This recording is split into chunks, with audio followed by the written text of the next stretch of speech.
Hey, my name is Mary Coolidge, and I run the BirdSafe and Lights Out programs for Portland Audubon.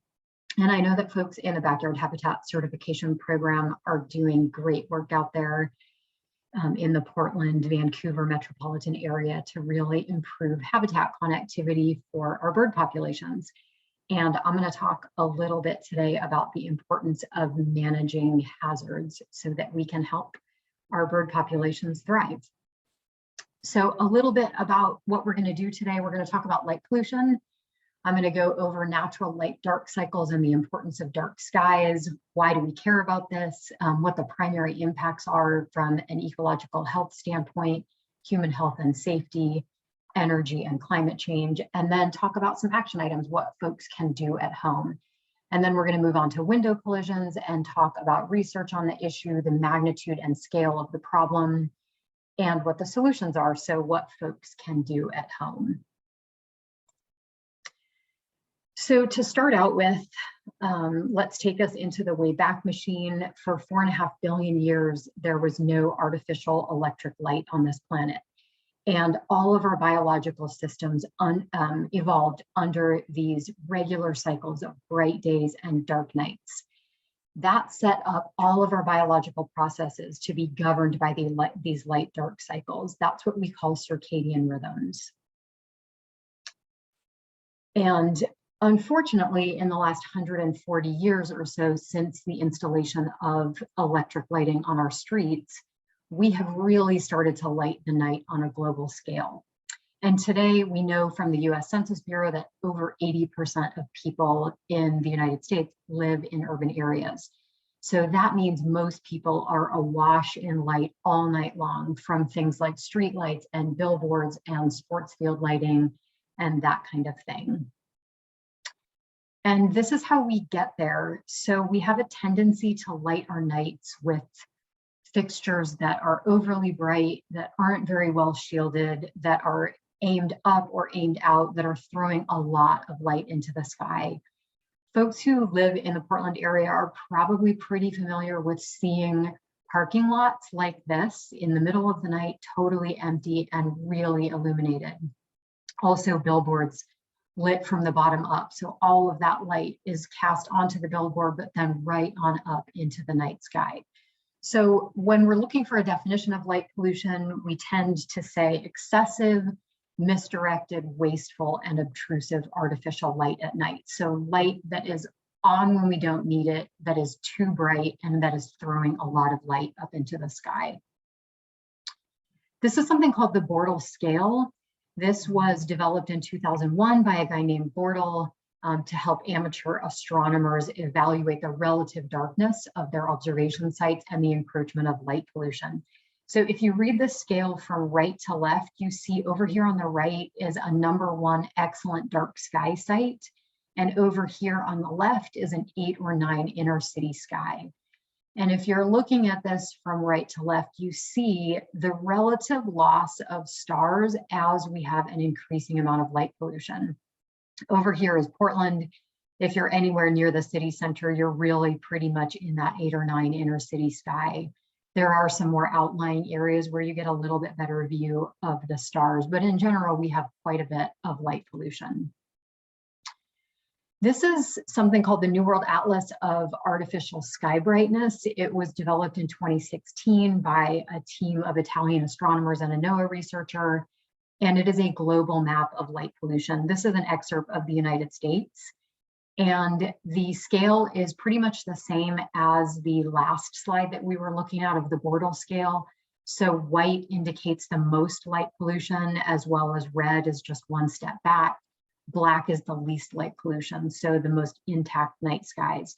You can see that here in the Willamette Valley, there's almost a continuous band of light pollution in the I-5 corridor moving down the Willamette Valley to Eugene. I want to point out that in southeastern Oregon, this area roughly encircled in red, this is the largest intact area of world-class night skies in the lower 48 states. And we have that right here in our own home state. So we have a pretty tremendous night sky resource here. As we saw in the NASA photograph, We know that most people are living under light polluted skies. 99% of people, in fact, live under light polluted skies, and 80% of people can't see the Milky Way from where they live. So what does this do to our relationship with the night sky? It really divorces us from the heavens. Most people probably also know that we were living in an era of mass conversion from high pressure sodium to LED. LEDs in general are great. They are energy efficient, they're long lived, and they're relatively maintenance free.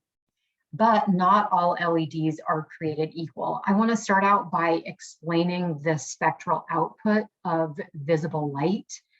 So this is an example of a 4000 Kelvin LED. Short wavelength light is over here on the left. These are characterized by blues and purples. Longer wavelength light is over here on the right, characterized by reds. And short wavelength photons over here have a lot more energy than longer wavelength photons, which means they bounce around a lot more. And that means more light bouncing off of dust and gas particles in the atmosphere when we're letting light escape up into the sky, and that increases sky glow. So now, when we're talking about LEDs that are good and LEDs that are less good, the major concern is about something called blue rich white LEDs. And these kind of LEDs essentially mimic daylight. They have this spike over here in the blue portion of the wavelength spectrum. That spike is at about 450 nanometers, which happens to be the peak sensitivity area for birds and other mammals, most vertebrates, in fact. And what this does is it suppresses melatonin secretion in humans and in other vertebrates. This kind of light is increasingly being used in street lighting, which is why it's a concern. Any outdoor application at night of this kind of light is concerning. And the American Medical Association has actually cited health concerns about exposure to this kind of light at night. And we'll get into that a little bit more later. I want to emphasize that night is habitat for nocturnal species, and there is a huge and growing field of research known as ecological light pollution. So of nocturnal animals, we know that 70% of mammals are nocturnal. That includes all bats. 60% of insects are nocturnal, and 90% of amphibians. So these are all creatures that are incredibly well adapted to darkness and living their lives in darkness. And when we introduce artificial light at night, the whole very careful choreography of ecosystems and biological life is jeopardized. So what it can do is it can skew the timing of breeding, nesting, migration, foraging in plants, bud burst, and leaf drop. So those are those circadian rhythm interruptions. It can also confuse celestial navigation. We see that in migrating birds, also in things like dung beetles and herber seals. It can cause misorientation in nocturnal movements. Think about Pacific sea turtles that hatch on the beach and move up the beach toward houses and streets where they see light instead of out toward the ocean where they need to get to survive. That's a misorientation impact. It can also result in attraction and repulsion behaviors that can even act like habitat fragmentation. We see this, for example, in bats and in a lot of amphibians. It can reduce fledgling success in nesting birds, reduce disease immunity in birds, particularly house sparrows that have been researched in this vein. It can interfere with predator-prey relationships like owls and deer mice, and it can actually extend the activity of diurnal species into nighttime hours, which might seem like a benefit for those species, but it comes with additional risk of hanging out around lit areas. There are hundreds, if not in excess of 1,000 peer-reviewed published papers on the topic of light pollution, looking at everything from individual species to ecosystem relationships. And none of it is good news. It is really all bad news when researchers are looking at the impacts of light pollution on our ecosystems. Okay, so let's talk about birds.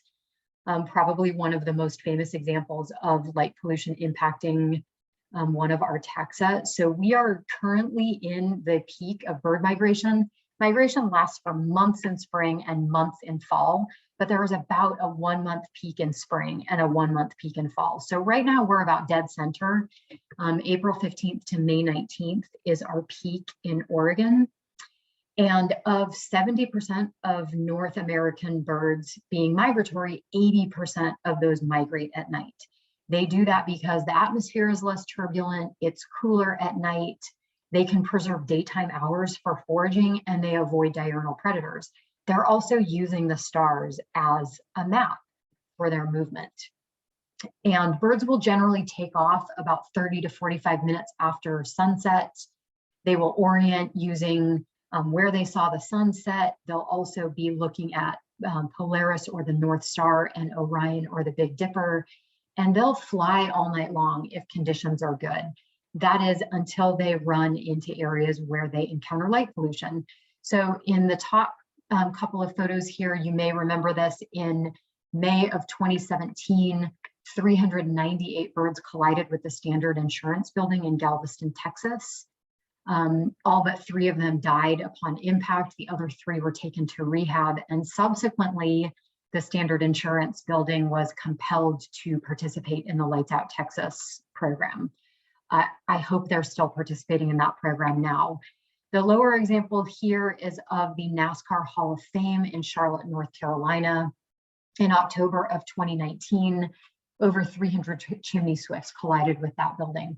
I don't know if they ever elected to participate in the Lights Out program, but we definitely see kind of standard levels of urban lighting at relatively low scale buildings having an impact on migrating birds. Luckily, there are tools that can help us manage this issue. Increasingly, researchers that are looking at bird migration are using radar technology to do this. And one example here on the top is a red alert that is, or a red and orange alert that was put out by Colorado State University's Aero Ecolab. So they are using radar technology to track peaks in bird movement. And then they put out 3-day forecasts letting us know when it's really imperative that we get our overnight lighting dialed down. In this case, we had a red alert for areas of Portland, Salem, and Eugene and off toward the coast, and then an area of northeastern Oregon with an orange alert for most of the rest of the state. Now, they predicted about just shy of 4 million birds would be flying over Oregon on this particular night. This was April 24th, so just this past Sunday. And Birdcast out of Cornell University actually has something now called a migration dashboard. And what they do is they publish real-time data on migration numbers. And when I checked this the following day, so on Monday, the 25th, over 10 million birds actually crossed over the state of Oregon that night. So there was a forecast of 3.9 million. We ended up with over 10 million, with actually a peak of over 19 million birds in flight at one point in the night on the 24th. This number is higher than the number of birds crossing Oregon because this means that birds were flying through part of the state but didn't make it all the way through. So the objective here is to try to get people to turn off lights on the most critical nights.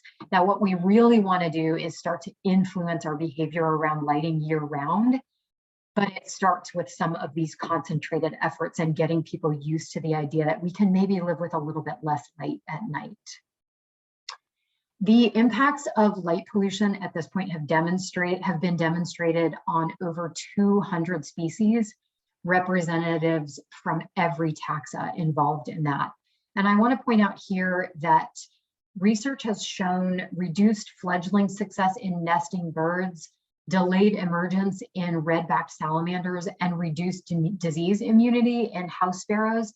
And in all of these cases, those researchers were looking at very dim light that these species were exposed to overnight and how that was impacting their behavior and their success. So we know it doesn't take massive amounts of light to be impacting species. In many cases, it can be very dim levels of lighting. I want to switch to talking about human health impacts for a minute. Now, there is a lot that researchers don't know yet, but what we do know is that we have these non-image forming cells in our eyes, and those are sensitive to blue light. They send a message to our brain that it is time to wake up. And what that does is it suppresses melatonin secretion into our systems, which dysregulates our sleep. Now, I think that at this point, we have all heard that we shouldn't go to bed with our cell phones or our iPads or other devices because they are producing this blue-rich white light. That is, unless we are either dialing that down on our device, which they are equipped to do, or we're wearing blue blocker glasses to look at those. But increasingly, we are seeing that streetlights are producing this kind of light. So now we have to worry about the light that is maybe coming in our bedroom windows. You know, your brain doesn't differentiate between this kind of light from cell phones, computers, or streetlights. It's cumulative.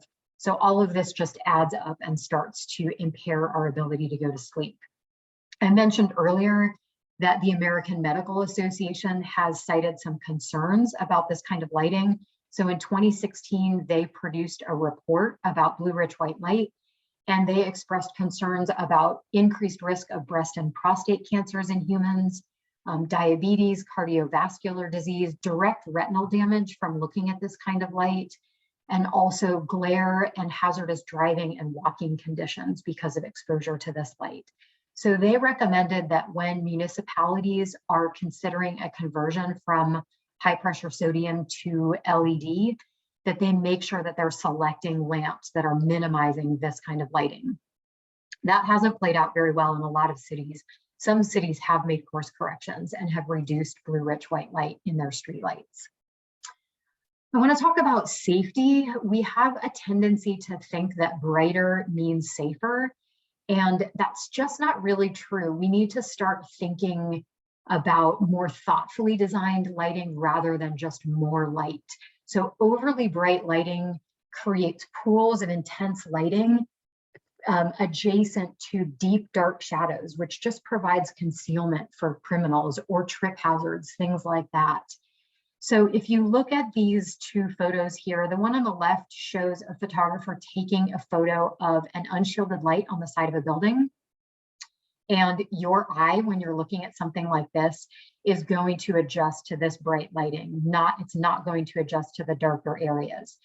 Now, when the photographer reaches out their hand and provides a makeshift shield for that light, suddenly the camera can actually sense somebody standing in this dark area now that there isn't glare directly on the cell. So what we really need to do is start complicating our narrative about what makes good lighting. We really need more subtle lighting, more layered lighting, warmer lighting, and we'll get into a little bit more about that as well. I want to mention that motion sensor lighting is actually better for deterring crime than steady burning lights. So in any case where you can switch out a steady burning bulb for a motion sensor, you're going to be doing a better job of deterring crime because it creates an element of surprise, and you won't be creating constant light pollution all night long in the environment. I want to point out a couple of studies. The top one here in that red circle is the Chicago Alley Lighting Project. What they did in this study was go into alleyways in Chicago and increase both the frequency and the overall brightness of alleyway lighting in specific areas. And then they looked at crime rates before and after this lighting project went into effect. And what the researchers found was that crime actually increased 21% after the lighting was increased. So not what they were expecting as an outcome of this study. I also want to point out a report produced for the National Institute of Justice, Preventing Crime, What Works, What Doesn't, What's Promising. And this is a direct quote: "Is street lighting an effective approach in the reduction and deterrence of crime? The answer is inconclusive. We have very little confidence that improved lighting prevents crime." I actually think they need increased lighting, not improved lighting, because improved lighting, again, is very nuanced. I think they're just talking about increasing lighting and that not being correlated to a reduction in crime. So it's pretty interesting. I think we need to start thinking a little bit more critically about how we are lighting our outdoor spaces at night. An emerging field of research is equity and environmental justice around light pollution. So if we look at this top study here, looking at artificial light at night and sleep duration in middle to older age adults, they found that indeed higher levels of artificial light at night were associated with shortened sleep, and that associations between artificial light at night and short sleep were larger in neighbors with higher levels of poverty. When we look at the second study here, this is a metadata analysis looking at light pollution inequities in the United States. What they found was that Asian, Hispanic, and Black Americans had twice the mean exposure to light levels in their neighborhoods than white Americans, and that higher proportions of Black, Hispanic, and Asian Americans, as well as renter occupants, experienced greater exposures to ambient light at night. They also found that this inequity held up across an urban-rural context. So I think we're going to start to see a lot more research in this arena. We are not lighting our neighborhoods equitably, and this deserves to have a little bit more research on it. Okay, so we're living in an era of climate change, pretty palpable climate change, right? Especially around our area. We've been living with heat waves and fire events, and it's been pretty uncomfortable. And what we know at this point is that lighting accounts for nearly 1/5 of world energy use, and that outdoor lighting in the United States accounts for 13% of residential energy use. So that's a pretty big number. 13% of our energy use is spent on outdoor lighting. The International Dark Sky Association has crunched numbers from the Department of Energy and found that about 35% of light in our country is wasted, which represents $3 to $5 billion a year of energy loss and 21 million tons a year of CO2 emissions. That's 57,000 tons of greenhouse gases per day. So when we think about our lighting, how much of it can we just turn off because it's not actually serving a purpose for us? And how much of it can we just rethink a little bit and redesign or change our behavior around? This is really low-hanging fruit in terms of getting a handle on climate change and energy waste. The Illuminating Engineering Society and the International Dark Sky Association have produced a set of best practices in lighting design. They're fairly intuitive. Minimize any unnecessary lighting, as we've talked about. If you don't need it, turn it off. Make sure it's fully shielded and aimed down. You need to also limit the total brightness, because even if you have a fully shielded fixture and it's aimed down, a lot of light glares and bounces off of horizontal surfaces and vertical surfaces, especially those that are wet, which we have a lot of in the Pacific Northwest. So you want to make sure you're not producing too much light in the first place. Choosing warm color. So that's a Kelvin temperature of 3000 kelvins or less, or just making sure that you're selecting bulbs that are called warm instead of cool or cold. And then using adaptive controls. So motion sensors, timers, and dimmers, smart lighting technology, wherever possible. This is going to save us a lot of energy. It's going to provide better crime deterrents, and it's going to help save our night sky. The IDA also has a fixture seal of approval program. On the left are discouraged forms of fixtures. So anything where you can actually see the bulb itself, anything that's unshielded and throwing light out or up in any direction that isn't just down. You can see that the fixtures on the right are considered acceptable. So those bulbs are recessed into the fixture head so that you're not actually looking right at them, and they're making sure that that light is cast downwards. So the question is, can we light our public spaces for safety and for ambiance and circulation and vibrance at the same time that we are minimizing light pollution? And I think the answer is yes.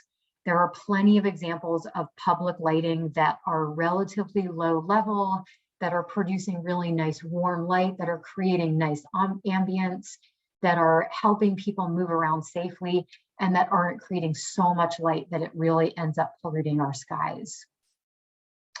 Same goes for our yards. Folks may want to be using their yards after dark, and it's perfectly fine to light your yard for circulation and safety and to make it look beautiful and be a place that you want to spend time. But we want to make sure that it's fully shielded, that it's really warm, that it's relatively subtle, And ideally that it goes off when you go to bed. So when you're not using this space anymore, that light is dimmed to its lowest level or is just turned off. Okay, so another action item, I want to go back to these lights out alerts.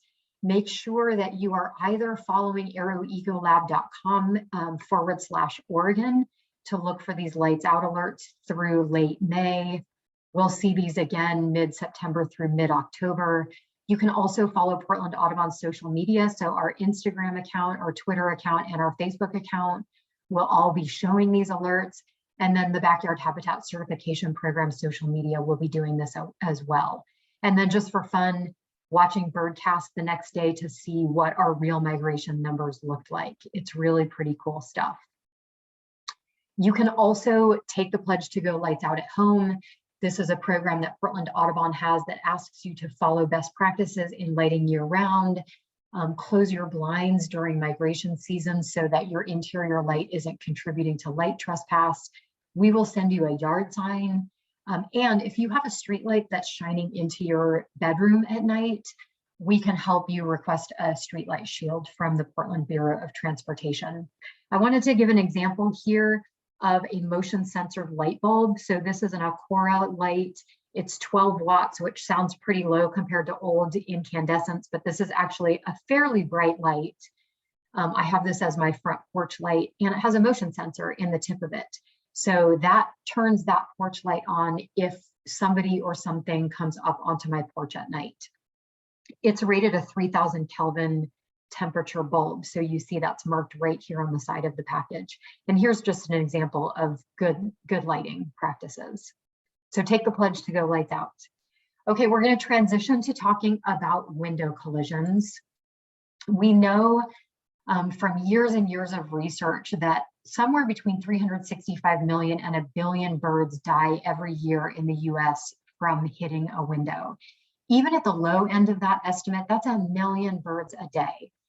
And there was a paper that came out of Cornell in 2019, some folks probably saw this, that told us that we've lost nearly 30% of our North American bird population since 1970. So nearly 30% of our birds in the last 50 years. We know that our birds are in trouble, and window collisions are among the top 3 hazards for birds after habitat loss and feral and free roaming cats. So this is a big issue and one that we can definitely start to get a handle on. Just to give a brief primer on window collisions, birds don't actually see glass as an obstructed flyway. They either see reflections of sky and vegetation in glass, or they see right through glass to habitat that's on the other side of it, and they think they can get to it. Birds tend also to be accustomed to navigating small pathways in vegetation and trees and things like that. So it doesn't take a huge picture window to create a hazard for birds. Most collisions are occurring within the first 40 to 60 feet of the ground. That's because that's the airspace that birds are spending most of their time in, foraging, nesting, hanging around, mating. And the reflection of trees and vegetation or having feeders and attractants near windows are some of the strongest predictors of collision risk at a home or building. There was a paper that came out in 2014 by Scott Loss looking at 93,000 strike records across the United States. And what he and his team found was that 56% of all collisions are happening at low-rise buildings, so buildings that are 4 to 11 stories high, and 44% of collisions are happening at 1 to 3 story residential homes. So less than 1% are happening at high rises. Now that's not because high rises are not posing a risk for birds on the landscape, but this number here in parentheses shows the relative number of these buildings in the United States. So 21,000 high-rise buildings across the US as compared to 123 million residential homes and 15 million low-rise commercial buildings. So there are just so many more residential buildings and low-rise buildings on the landscape that birds are going to encounter those more. Now, the estimates of the number of birds that hit in each of these classes of buildings 21.7 birds a year approximately at low-rise buildings, 2.1 birds per year at residential homes. So if you have 2 birds a year that hit your house, you're part of the statistic of up to 1 billion birds per year dying after colliding with a building. So it doesn't really take a lot. It's kind of death by 1 million cuts for birds. Here are just some examples of the kinds of construction and windows that are posing a hazard. So these two here are residential homes in the upper left and the lower right, but you can see the reflection of vegetation and sky here on this residential building. In person, you can actually see right through this house all the way through to sliders on the back of the house and more vegetation behind. Here is a pretty nice bank of reflective windows showing tree and skies as well. And then this is Oxbow Regional Park's Welcome Center. This building has since been retrofitted because they had a strike issue as soon as this building went up in this beautifully high value habitat where tons of thrushes were hanging out and starting to slam into these windows. And this is the Letting Library in Milwaukee, a massive bank of glass at the back of the building adjacent to backyard habitat certified open space alongside this building. So these are the kinds of risks that birds are facing in our developed landscape. And what we know from research out of Dan Clem and Pete Sanger's lab, which has been running for in excess of 40 years, is that somewhere between 25 and 50% of collisions leave absolutely no evidence and go undetected. So not all birds actually leave strike prints, and not all birds die immediately upon impact. In many cases, they fly off to die someplace else. Or if they do land below the window, they maybe land in a place where they're obscured by vegetation.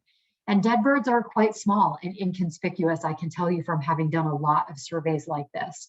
So we're not always going to find a strike print. We're not always going to find feathers on the window. In many cases, birds hit windows and then just utterly disappear. There are a couple of papers out there looking at residential risk factors for collisions. The top one here found collision rates 3 times higher in fall, 2 times higher in summer, and 2 times higher in spring at houses with bird feeders versus no bird feeders. So having bird feeders at your house is going to increase your risk factor because you're bringing birds into closer proximity to window glass.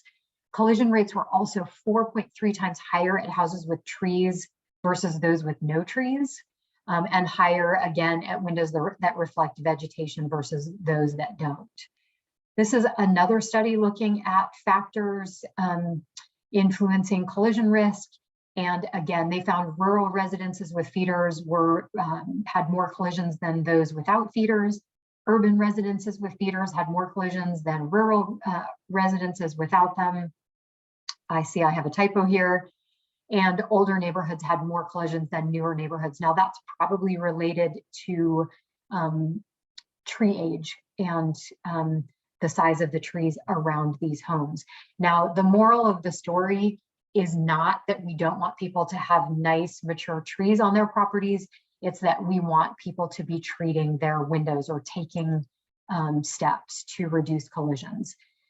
So one of the basic premises here is that you want to mark glass to help reduce deceptive reflections for birds.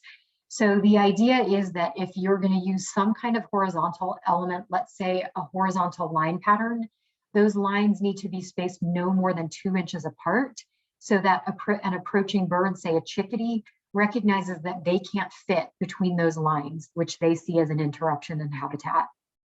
If you're using a relatively vertical design element, they can be spaced no more than 4 inches apart. Again, it tells a bird that it can't fit between those barriers. Now, the recommendation is increasingly moving toward going to a 2x2 rule so that either direction you are orienting your markers, you want them to be spaced no more than 2 inches apart. That way, you're also helping deter collisions by hummingbirds, which are so small that they can fit between those 4-inch spaces. Okay, I just want to make mention that we aren't just looking for reduced collision risk at residential homes. We are addressing this on a commercial scale. So I want to mention that in 2011, LEED, the US Green Building Council, produced a bird collision deterrence credit because they recognized that there was tremendous risk in a lot of the glassy buildings that they were certifying as LEED certified.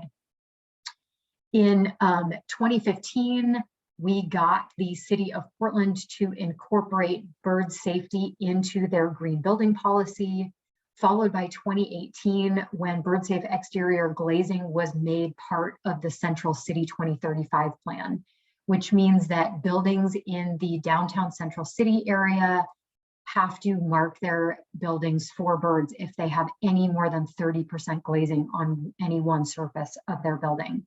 And this isn't happening just in Portland. This has already happened in San Francisco, Toronto, Oakland, San Jose, Alameda, and a bunch of other Bay Area cities. New York City has now codified BirdSafe standards, and there's more legislation pending in New York State and Chicago. So it's not just residential homes. This is definitely getting into codes in states all across the country and around the world, in fact. In terms of commercial approaches, acid etched glass is out there, fritted glass, which is a ceramic inlay that is embedded into glass during the manufacturing process. We see this a lot used to reduce glare and heat entry into buildings, just to reduce air conditioning demand inside buildings. So it can double as a bird safe feature if it's designed correctly. UV patterned glass is something that we see in a lot of buildings. It's not a magic bullet because not all birds can see into the UV spectrum. But if a building owner or occupant feels that they must preserve absolute view in and out, UV glass can be used to help at least reduce the risk.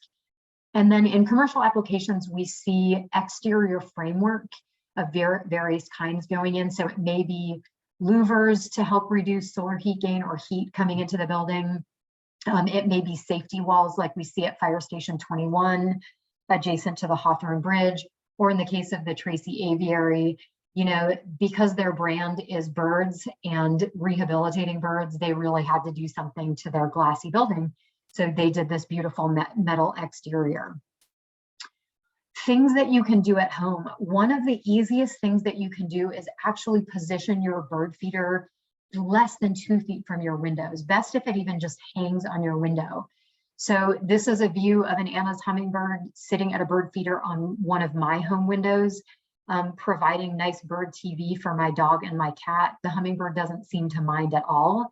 And the idea here is that if a bird gets spooked off of a feeder, which is often the event that triggers a window collision, they lack the momentum when they leave that feeder to hit the window and die.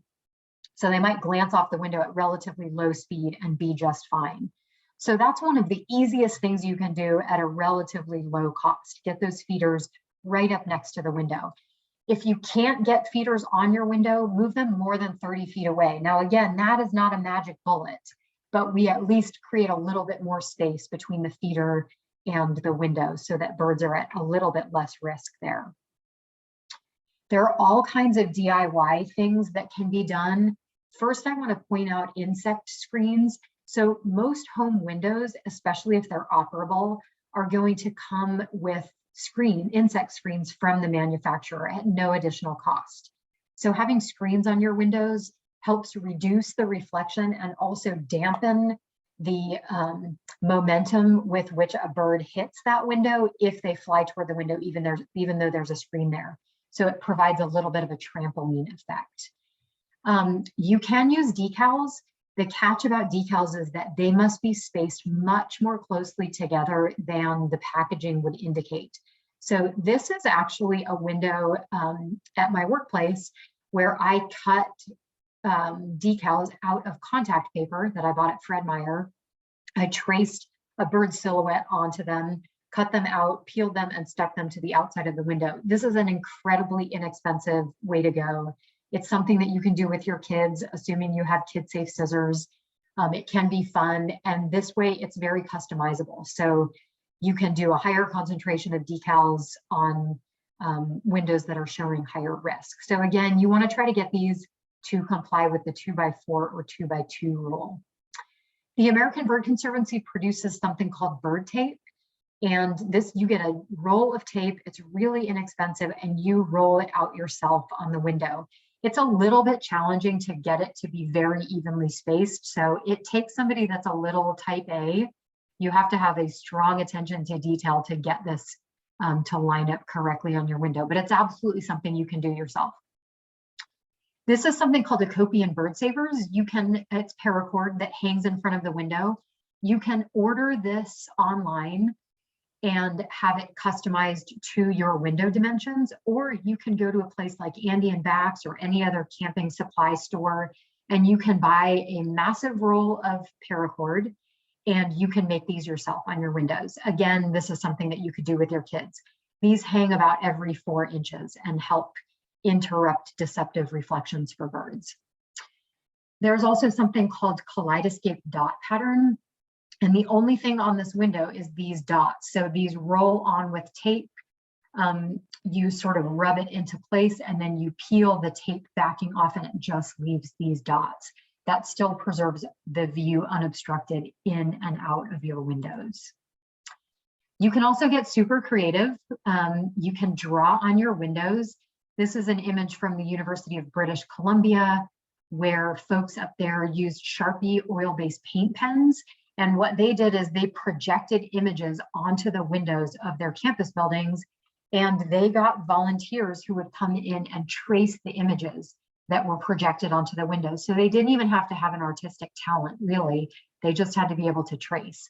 If you're an artist, you can do this yourself, and you don't have to trace it. But it's a really unique and fun way that you can make your windows bird safe. The bottom photos here are of tempera paint on windows. This is a window across from Sunnyside Elementary School where there was somebody who did this with her kids. And I feel like she did this every few weeks. She changed the drawing. Pretty cool. She did a vulture for this image. And then the one on the right is a friend of mine who did some tempera paint drawing on the windows with her kids. So get creative, draw on your windows, think of art projects that you can do, and you can help reduce collisions at home.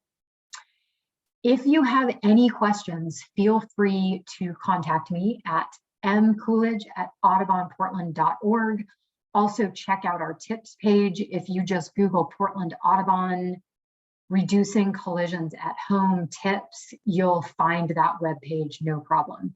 So stay in touch, and thank you so much for your work to help reduce hazards for our birds on the landscape.